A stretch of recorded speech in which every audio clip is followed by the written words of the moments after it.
Welcome back. We're at the half-time break at the Emirates Stadium and Arsenal leading West Bromwich Albion by 2-0. If it finishes that way, of course, it means West Brom will be relegated from the Premier League. Have you seen the reaction that you wanted after what happened in midweek from Arsenal, Ian? No, what I've seen is what's been happening all season. Is Bukayo Saka is taking another game by the scruff of the neck. I think that up until that point we were seeing typical Arsenal, very methodical build-up play, not a lot of movement. And, you know, in the end, he, like I say, took the game on the scruff of the neck and created a couple of chances for us. Yeah, it looked like the game was going nowhere. As Ian said, it was a lot of passes, a lot of predictable play.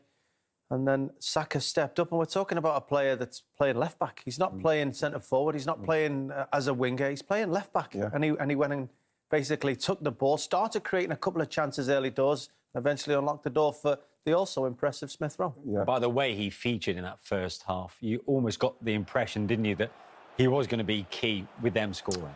Well, the thing is like we say, he's been magnificent for us since he's come into the team, and this is what he does. Every game, he gives you something. Somebody should be getting on the end of that.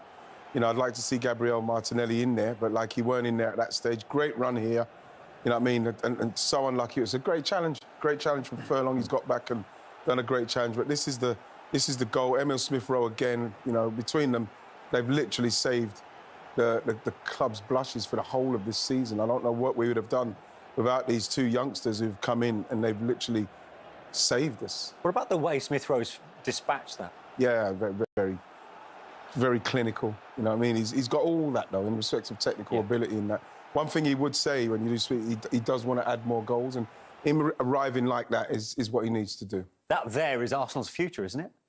Yes, and absolutely. And, you know, I think that it's vital that you don't overestimate the desire for them to stay. You have to actually want to make sure now, because the club is not as strong as it used to be, where everyone seemed to want to go and to play for Arsenal. Now there's questions that potentially other clubs could be looking at these players, with Arsenal languishing in mid-table. Other clubs could be looking at these players. They will be. Thinking that they'll come to them. So, firstly, they've got to make sure they secure their services, because, they've been very impressive this season. That's interesting. We'll pick up on that after the game. The second goal came from Pepe. I mean, this was spectacular from him. It's a fantastic goal, and, again, it's something you're not seeing a lot from Arsenal. You don't see Arsenal getting the ball in this situation and shooting like this. You know, they just don't do it often enough. The goals, like I say, have to be methodically, perfectly crafted, and this one was fantastic. He just uses the West Brom player. You look at from here, you see Bartlett there. He just uses him, just bends it round him, and it's a very, very clean